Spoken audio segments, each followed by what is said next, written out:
Good evening once again, book lovers of the internet. Welcome or welcome back to my channel. I am BookNerd802 and welcome back to another part of my donating 100 books to charity book series.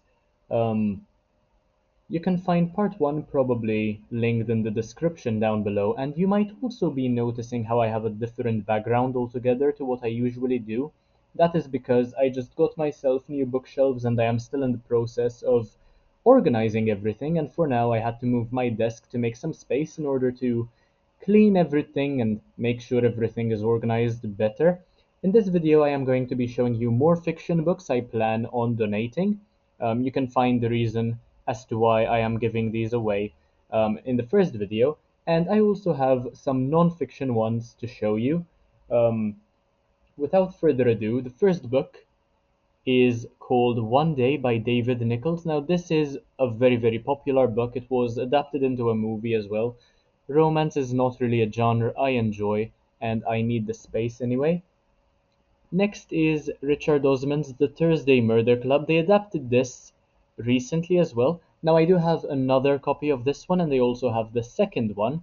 I read it and I believe I reviewed it on the channel. I did not enjoy it much, and I don't really intend on giving the author another go, although I just might sometime in the distant future.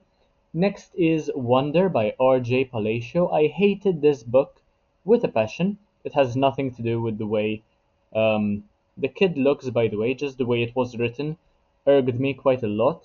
Um, Next, I have Amazon Adventure, Willard Price. I just really don't see myself reading this. Then The Seven Sisters by Lucinda Riley. Too cheesy for me. Too much romance, probably. More of a woman sort of book, not my kind of vibe. Um, Same with this one, Nora Roberts Year 1. This was given to me for free because I helped at a book fair a couple of months ago now. I believe it might have even been a couple of years ago now. I helped at a book fair for a whole week and I was given some books for free as a thank you for being there all week. Next are six books by the same author. Now this author is called Rainbow Rowell, and apparently Carry On is meant to be the gay version of Harry Potter, or the chosen one trope. Definitely not my style, not because I have anything against the homosexuals or the LGBTQ community, just not the sort of thing I enjoy reading in general. Now, there have been books which I enjoyed tremendously pertaining to the theme of the LGBTQ community, but I don't think Rainbow Rowell will do it for me, and there are better authors writing in that genre. Eleanor and Park romance is not for me. Attachments, I mean, I don't really see myself reading anything by this author. Landline,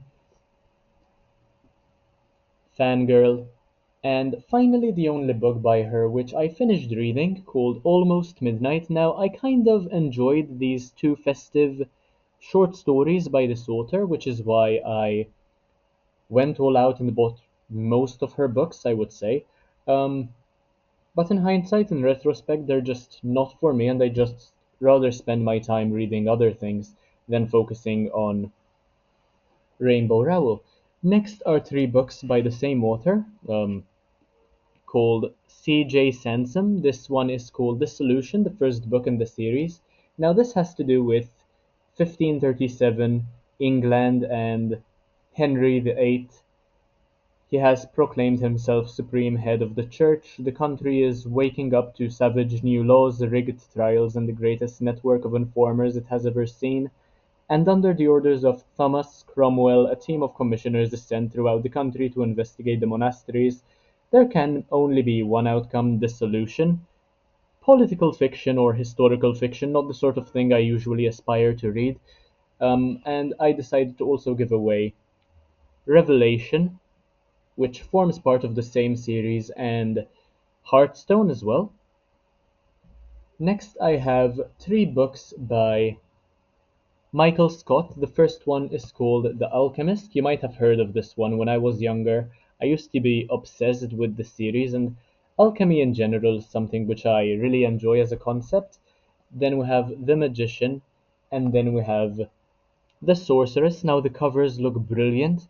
I've just outgrown them basically. They're not for me any longer, and I just want something new, something more up my alley, considering how much I've read and how far I've come um, with my literary self, I suppose.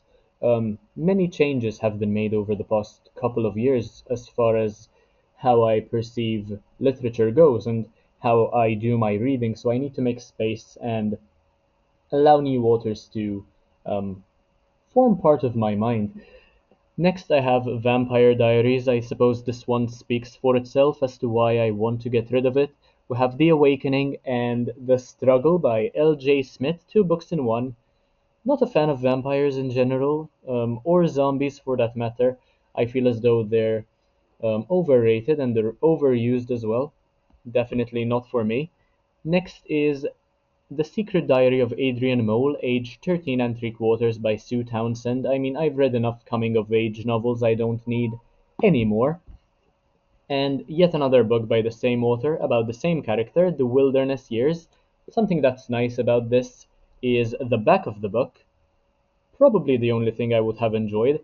Next are two non-fiction books, would have been three, but my father decided to pick two of the books I was also meant to give away and keep them as his own.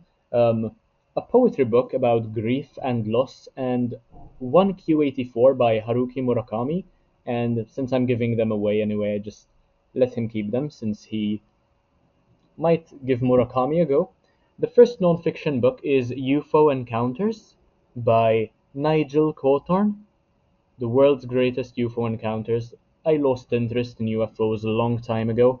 And finally, Diana, Her True Story by Andrew Morton. Not that big a fan of the royal family or royal things in general.